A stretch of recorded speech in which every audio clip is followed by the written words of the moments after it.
Hello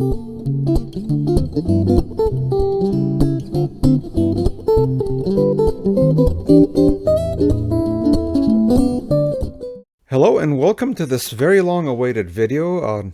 Long-awaited not the least by myself. I've been wanting to return to my Cocktail Guitarist series for a very long time, and just by virtue of circumstance, worldwide events, pandemics and whatnot, personal issues, health and whatnot, and just being busy with gigs and family, never found the time to return.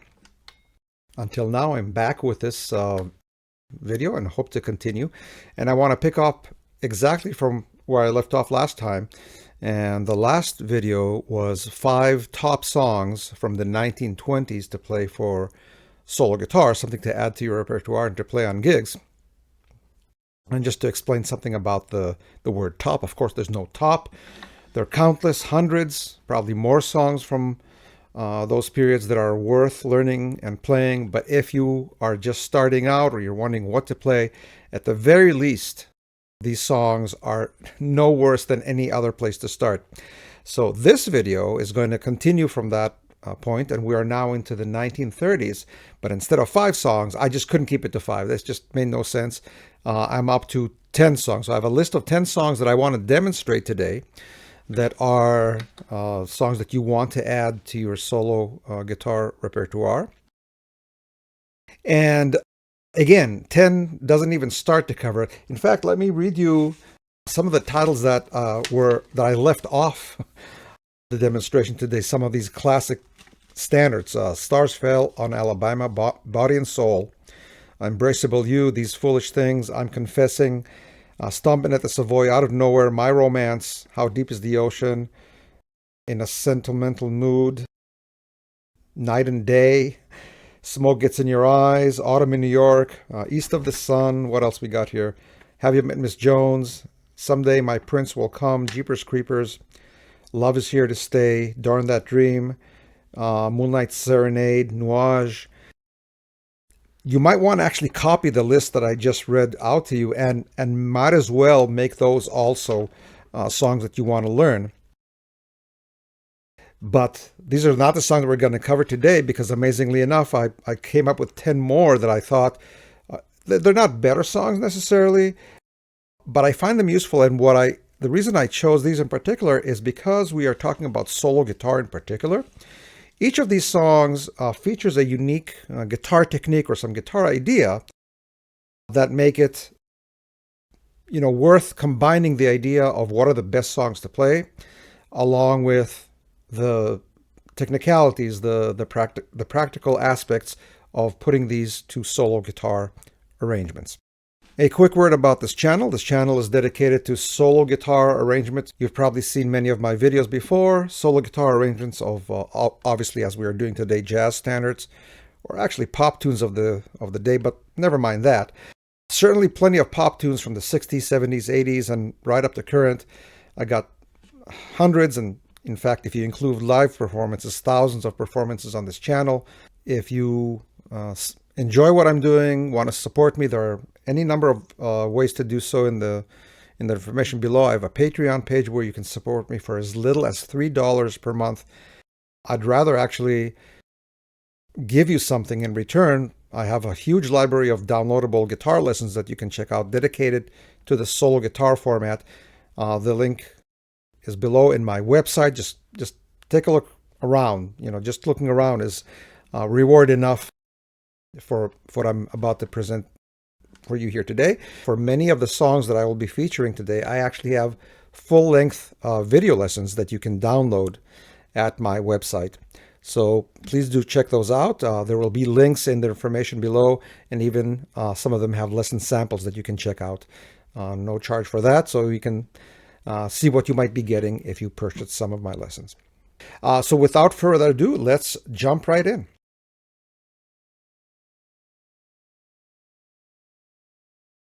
First on the list of songs that we will cover today is Cheek to Cheek. And again, one more thing. Just like I did with the previous video about the songs of the 20s, I'm not going to go into who wrote them, who are the famous performers of these songs. That's way too much background. It's great background, important background. You can find those on Wikipedia, another source.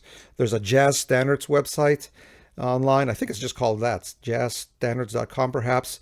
But certainly Wikipedia and other sources where you can find out about, the historical importance, who wrote them, what movie were they from, if it was a tune featured in a movie, who are the famous performers of these tunes. There's probably top, more than one. There's the original version, and then these songs may have been covered by any of the jazz giants of the day, vocalists from Frank Sinatra to Ella Fitzgerald, and of course all the instrumentalists of the time. So I'm not going to cover any of those things, historical, who wrote, and so forth, but rather just the guitar aspects. The assumption is that at the very least these titles, and at the very least you have heard these tunes before. Cheek to Cheek, I like to do it in C.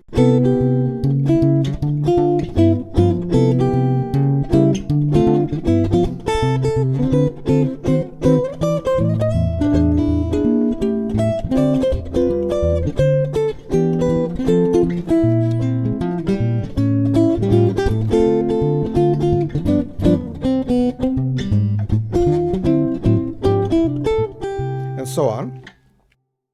Something that I did in this song, and this was kind of a medium swing. I sometimes play it a lot faster and use a slightly different technique, so I'll demonstrate that a little bit.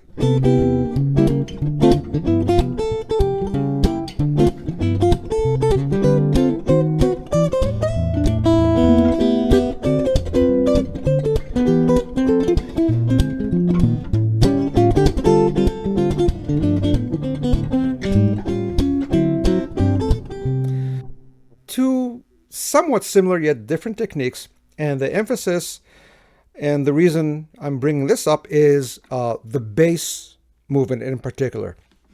So the first way I performed it on a slower side features a technique that I kind of a made-up name that I made up for it, which is a semi-stride, which is, if you think about the piano players of the Fats Waller type of the piano, the stride piano. So this is not quite that, and it's not quite the Chet Atkins method of the Travis picking, I guess, where the thumb moves back and forth. But at the very least, what I try to do is play a bass note on every quarter note as much as possible. And one unique aspect of the technique is that I mute the bass notes a little bit with a palm here by the bridge, like this, as opposed to letting it ring out. It has a what it does is creates a sense that you have two separate instruments playing, one that is fully sustaining, and the other one that kind of thumps a little bit more like a bass might do.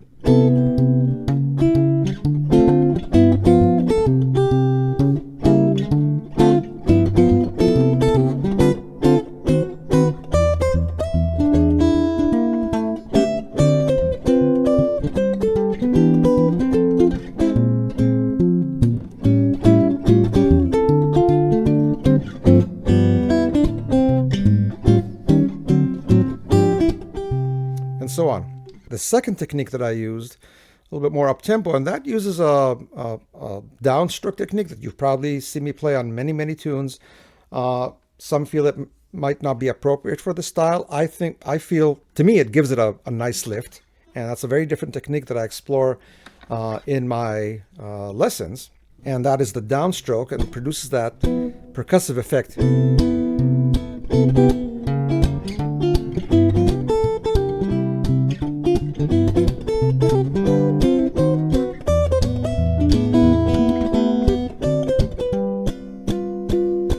So that kind of is the backbeat that you get on 2 and 4.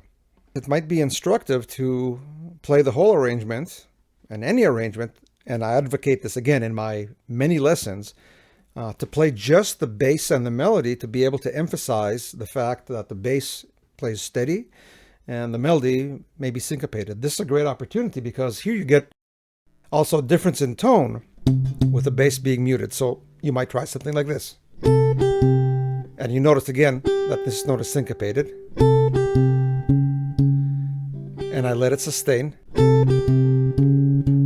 Notice how I let this note sustain even as I'm moving the bass notes.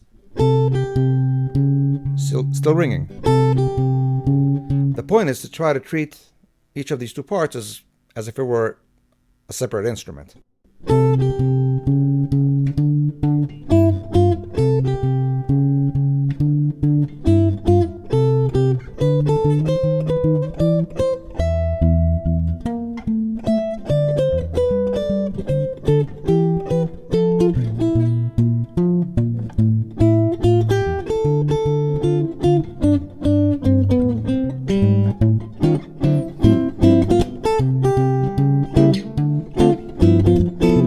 There you have an arranging idea. Play it the first time with just bass and melody, and the second time play it with full chords.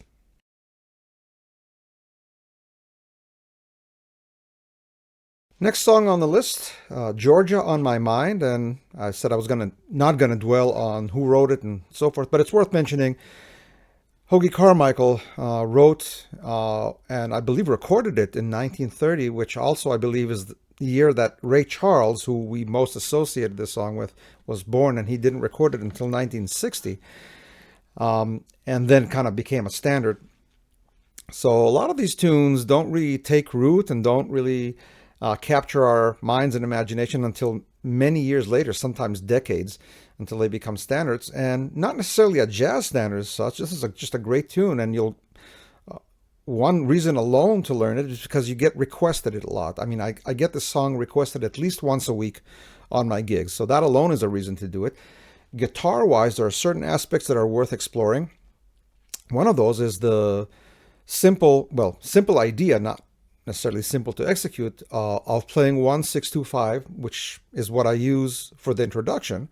And also the bluesy nature of the song enables you to do things that are not necessarily associated with jazz guitar so much, has a more of a bluesy feel, and just a great song to know. So here is a little demonstration.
Onto the bridge.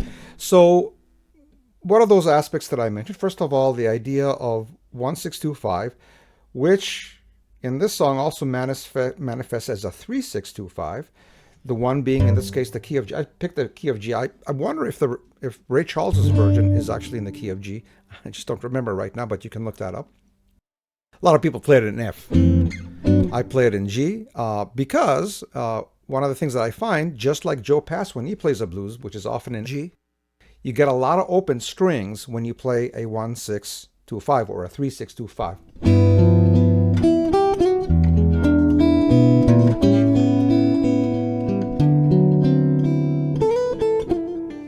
So you get that kind of sound, and you can extend that up the neck and still use open strings. So here's your G.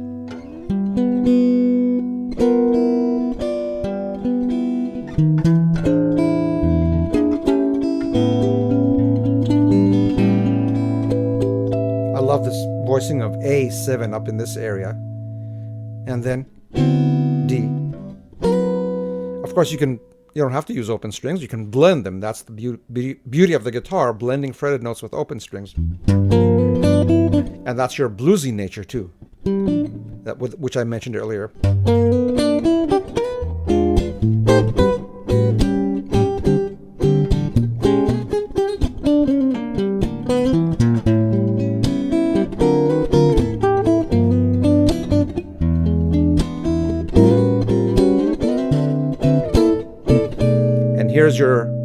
substitute 1-6-2-5 to 3-6-2-5.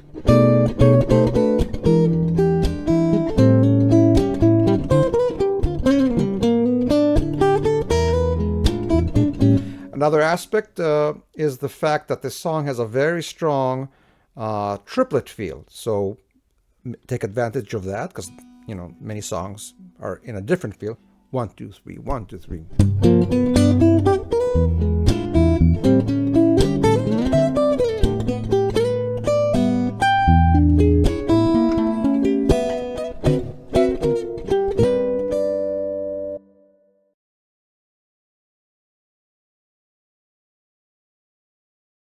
And number 3, the next song from the department of often requested, The Way You Look Tonight, classic standard associated with Frank Sinatra, a song that you will get requested, in addition to probably having played it on wedding receptions as a father-daughter dance or things like that. A song you gotta know. I play it in the key of F. I kind of do an imitation introduction of the recording.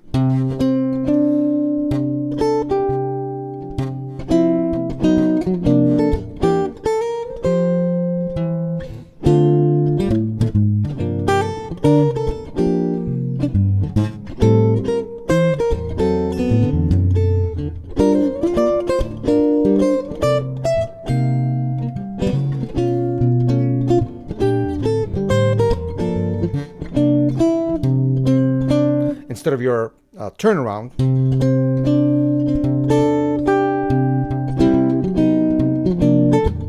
you sit on the 5. And the second time,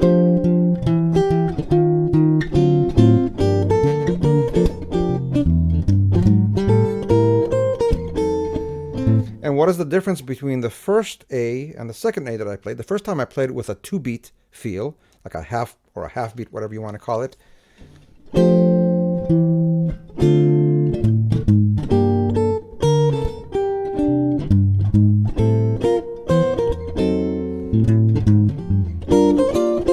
Whereas the second time,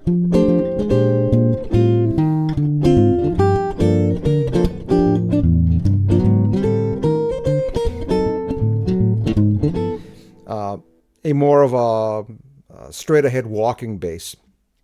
And that's another way to make your guitar arrangements sound interesting, not to play them the same way all the time. You can play, another typical way to play it is play the 2 first A sections as that half-time feel, and then start swinging on the bridge. So let's try that. So here's the second A in a half-time feel. And look at all the substitutions. The 1, 4, 3, 6, 2, 5. Very classic in jazz, something that you want to learn.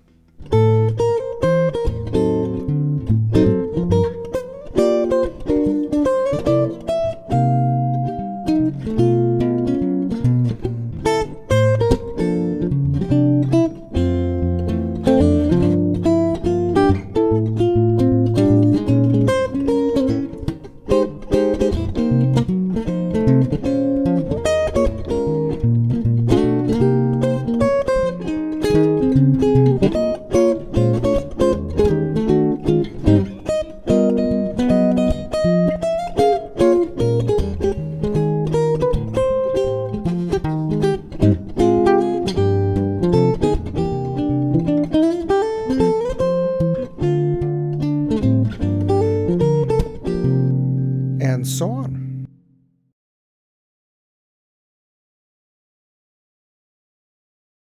Next up, On the Sunny Side of the Street, again a classic standard associated mostly probably with Satchmo, Louis Armstrong, and a song that I don't see a lot of guitar players play for some reason. Just like another song that we are going to cover in just a few moments, I have a sense that guitar players, or maybe not just guitar players, a lot of jazz musicians ignore certain songs because maybe they lack a certain harmonic sophistication, or maybe the reason is that they kind of sound timey and unappealing, and I'm guilty of this too. I'll talk about this in the next song in this category that I will demonstrate in just a few moments. A song that I've avoided forever because I was associated it with, to my shame, I should say, with vocalists at a jam session who always want to pull this out. We'll get to that in a minute. And to my credit, I fixed that attitude and I play that song all the time now. We'll get to that, like I said, in a minute. But this song, On the Sunny Side of the Street, may have a little bit of that as well. I find it a great song, a fun song to play, a song that people know. I play it often in my gigs and people perk up right away.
So in this case, I kind of got carried away and played the whole thing all the way through, and started to play a little bit of lead because that's what we do to fill out the time in these arrangements. And so let's talk about that a little bit. So you follow the chords and you have, a C major going to an E7. So how do you reconcile that? They're not of the same key. And as is the case for most of the time when I solo, I focus on getting to the 3 of the next chord at a right time. So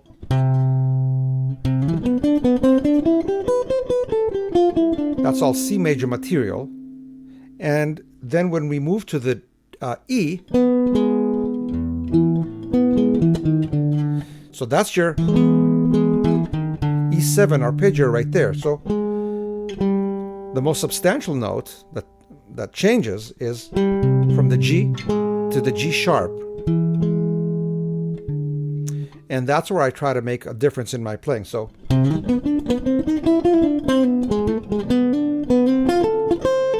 and then when I go to the F,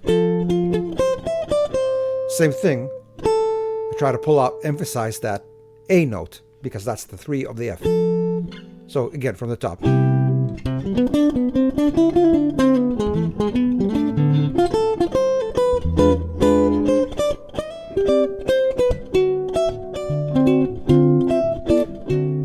This note highlighted the D7.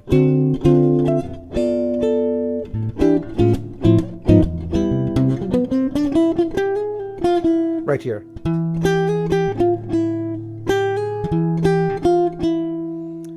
Which gets perceived as the 3, sharp 9, flat 9 one.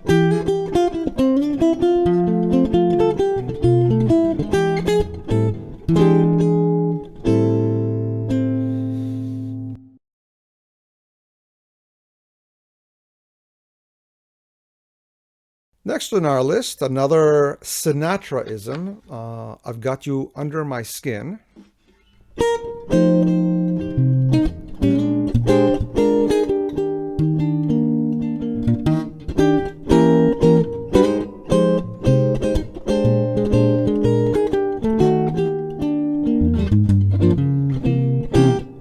Here it's worth talking about, well, first of all, a great song to play, a great song that will be recognized and you will be requested.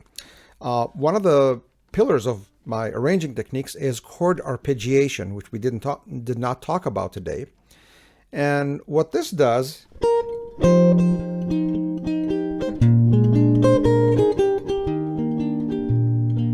and I kind of exaggerated the effect here, is in a area where you have a static voicing that you're holding down because it supports a melody and a bass note, and you don't want to all the time move around and play endless fills and substitutions. Sometimes you can just sit on that chord, and which is what I'm doing here.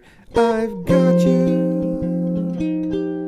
So during this time, 1, 2, 3, 4, I'm just holding the chord. What am I doing in the meantime? I'm arpeggiating the chord lightly in the underlying subdivisions. Ta, ta, ta, ta, ta, ta, ta, ta, ta. Sometimes I'll throw in the triplet. I might go with alternating bass notes.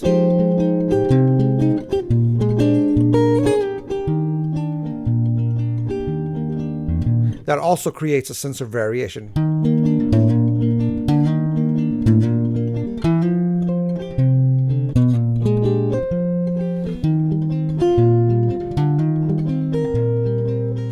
There will be plenty of opportunities later to play all the 1, 6, 2, 5s.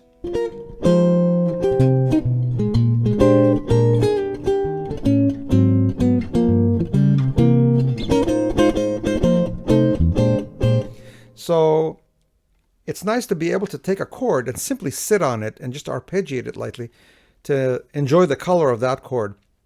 And that's one of the techniques that I use in solo guitar arranging. So let's move a little bit further into the song.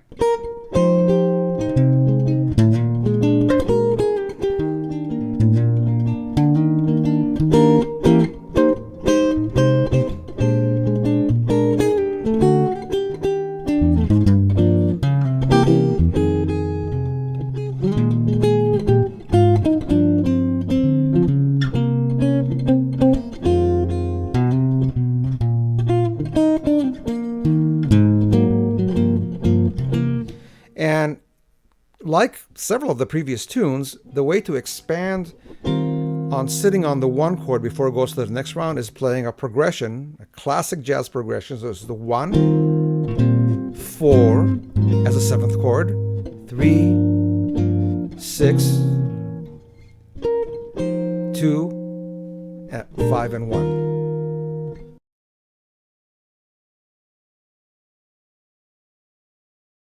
Onward to the tune that I alluded to earlier, a tune that, just to put it as blatantly as I can, I kind of look down upon as not worthy of my time.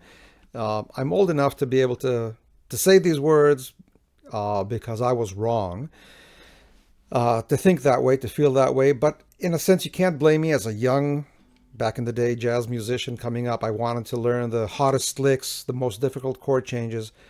I think you kind of know where I come from, and in that sense, if you're very much like myself. But in the process, you ignore and even, like I said, look down on some real gems. And this is a tune again, that's common to all the tunes that we're playing today, a tune that I get requested a lot. And in the past, I would not play it. Now I play it happily. And the tune is All of Me. And I kind of laugh at it a little bit, laugh at myself mostly, because I don't go to jam sessions much anymore, but as long as I've been going for all these years, it was always the song that the singers would want to sing. I have not talked to singers specifically about this and inquire why this one in particular. But there's something about the song that did not appeal to me, not because it was done by vocals, not because it was a jam session tune. Maybe it was overdone, and maybe I didn't feel that I can do anything with it. So in recent years, I've decided to correct that, and I play the song when I get requested. Sometimes I'll play it on my own.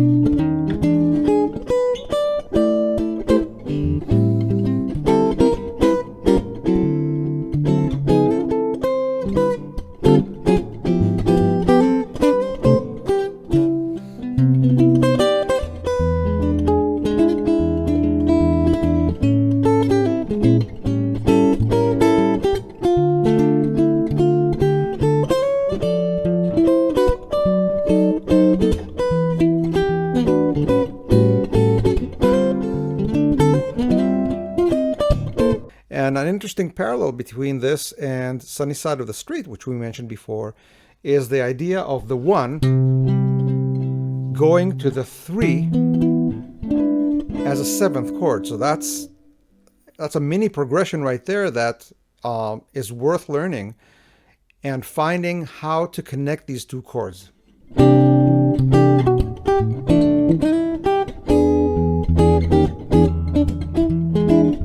And the 3rd chord is an A7. So we're going from this chord to this chord as 7th chord. So those are the kind of the secondary dominants that occur in jazz, and that's a great learning opportunity. So again,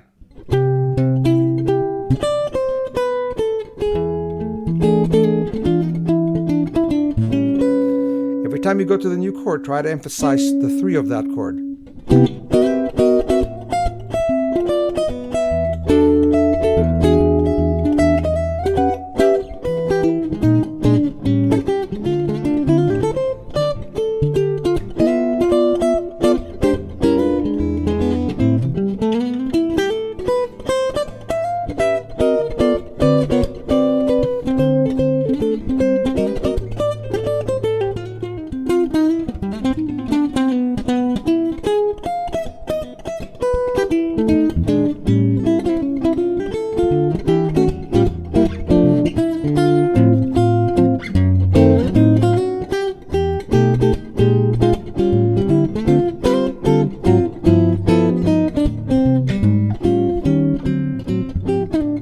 So as you can see, plenty of room for harmonic exploration as well.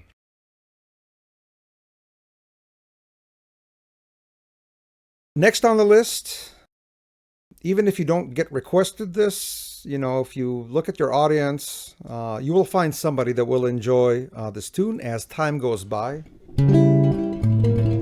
I'll typically start it like this, dramatic.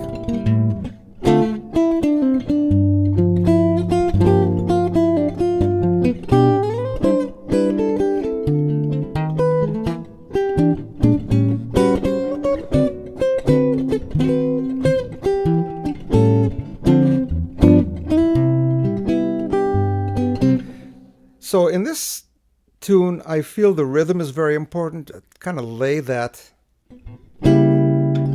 after that little not rubato, but like the fermata, the word is. That slow first chord, which is the 5 chord. I play it like a C sharp diminished, but really it's an A7 flat 9.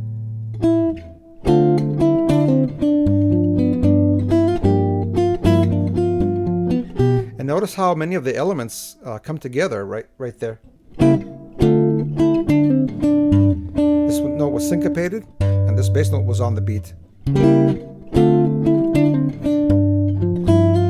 Right here too. Syncopated, on the beat. Syncopated, and on the beat. Again.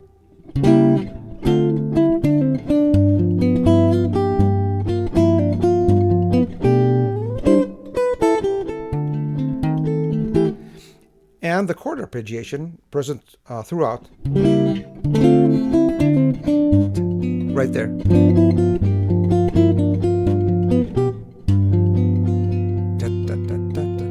In this case, the underlying subdivision is that triplet feel.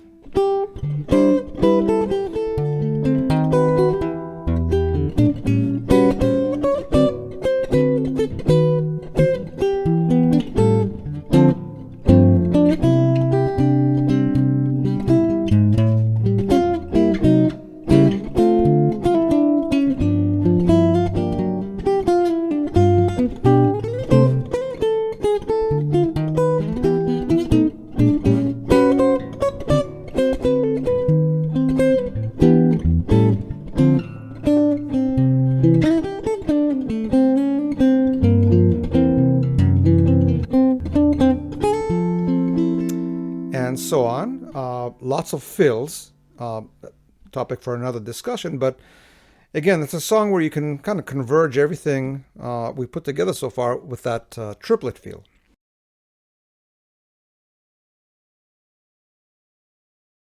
The next song on the list is Again, a great classic standard. I included it in particular for personal reasons, because this happens to be the very first song that I taught myself to play as a solo guitar arrangement. It was very difficult when I got started. It was very clunky sounding, but it was a direct influence from Joe Pass. I remember listening to his albums, and it's like, damn it, I want to do this as well. And yet some of the elements remain going all the way, back all those years. I tend to start the song with,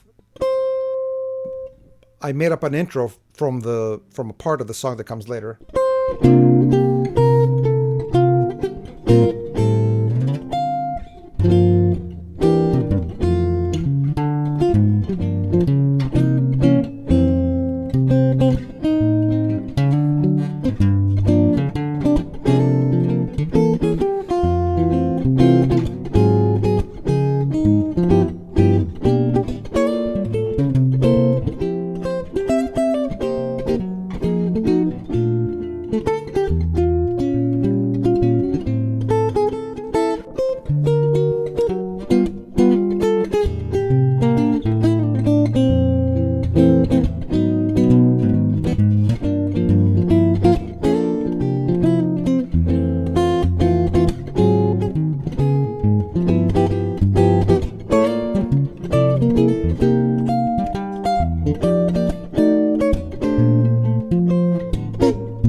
Again, getting carried away with the solo because it's so much fun to do.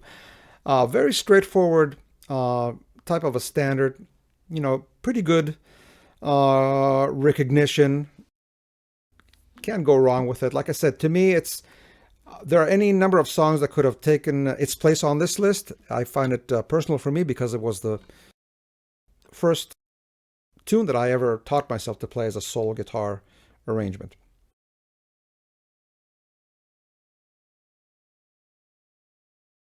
Next song, a very important one in my book.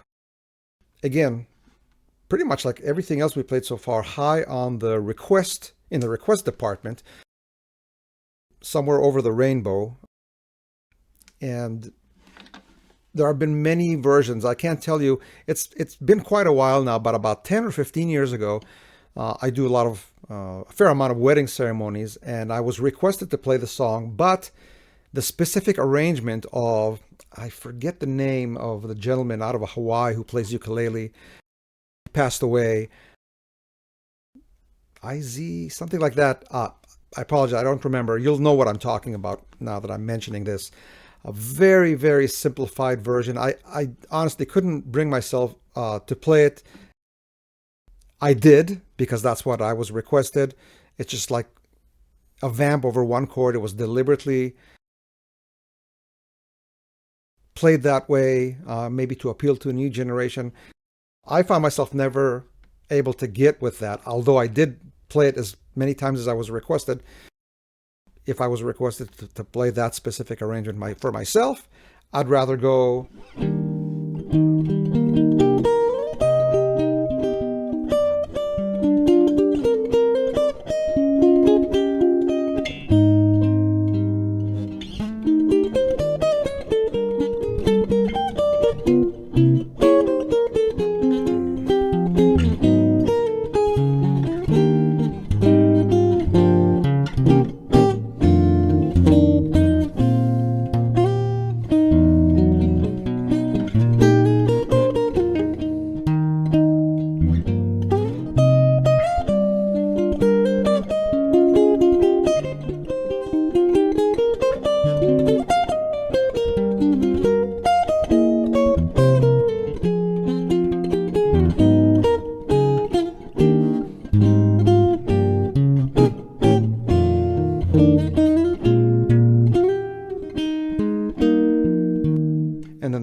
One thing that's worth mentioning here that makes it a little bit unique, although I did demonstrate it inadvertently in the previous performances, that I changed the melody a lot.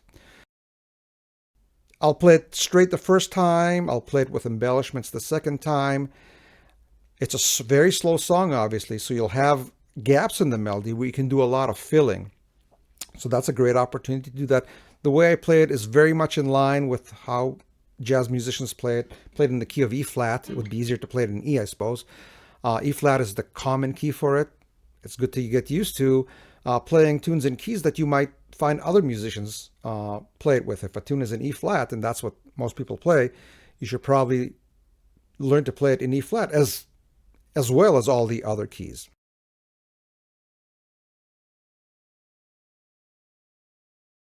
Last but certainly not least on this list is a tune that among all the tunes that we've demonstrated so far has by far become the most prominent as a jazz standard, as an instrumental tune for up and coming jazz musicians to play. And of course, I'm talking about All the Things You Are, which should have been played by everybody. If you're watching this, you probably played the song, and there's a million ways to play it.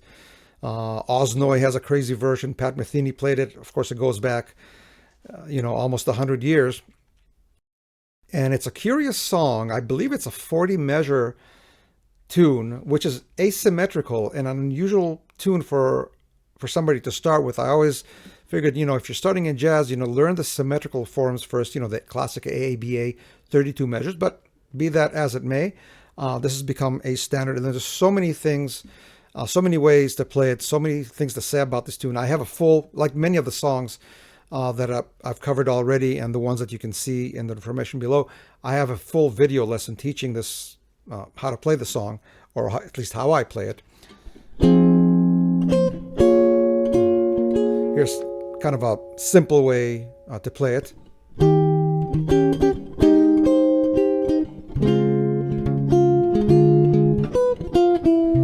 An interesting progression here. We all know what the progression is. So we have a 6, 2, 5, and then 4, and then a 2-5 turning into the next key, and then the same thing in the next key.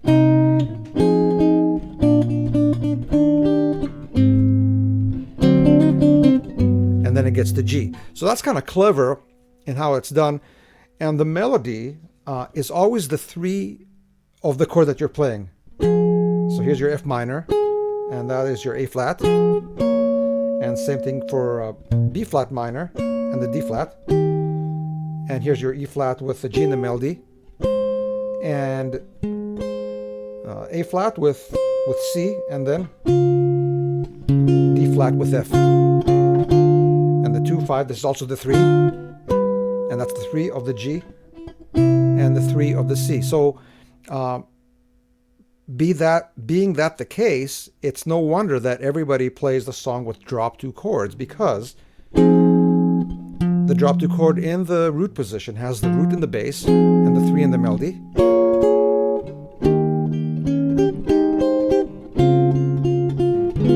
Or nevertheless, there are ways to spice that up, and here's a few examples of what you might want to do. So far, so good. That's a change that I like to insert, and I do this often with 5 chords. I raise both the 5 and the 7th, so it sounds like it is a major 7 sharp 5 chord, and yet somehow it fits.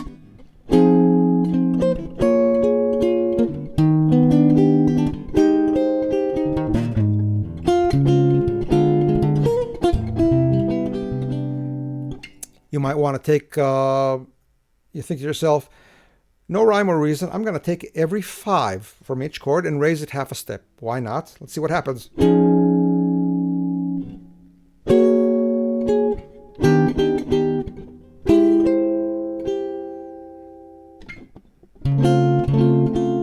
Something like that. It's a very interesting sound. It's not based on anything other than your arbitrary decision to just play every 5 note as a sharp, because why not?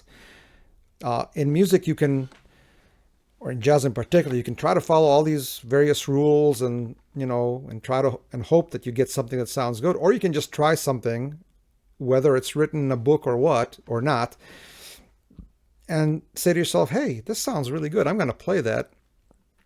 I don't need to know the reason why it sounds good. It sounds good. Just play it. So that's one of those examples. I love to play the song. I love to improvise on it. So many things, so many places you can go. So I'll play a little bit of that.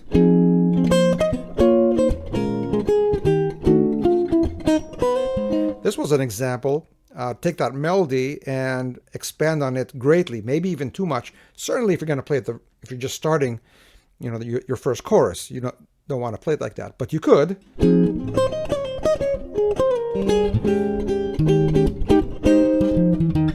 You can also play bass lines.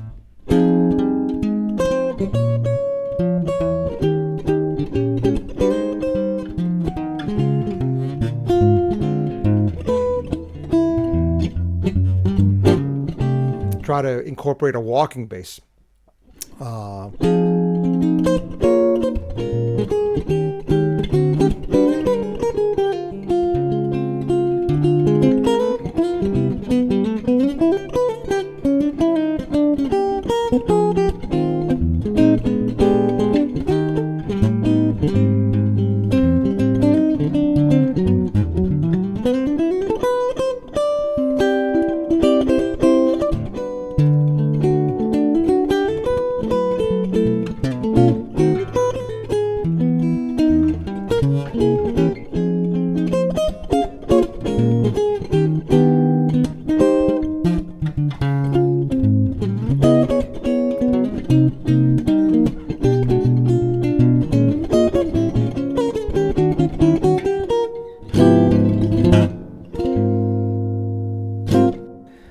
All right, and that's that for today. I hope you enjoyed this video. If you did, please subscribe, please hit the bell, please look in the information below, see if you can support me in some way. I have a Patreon that allows you to support me at the $3 level.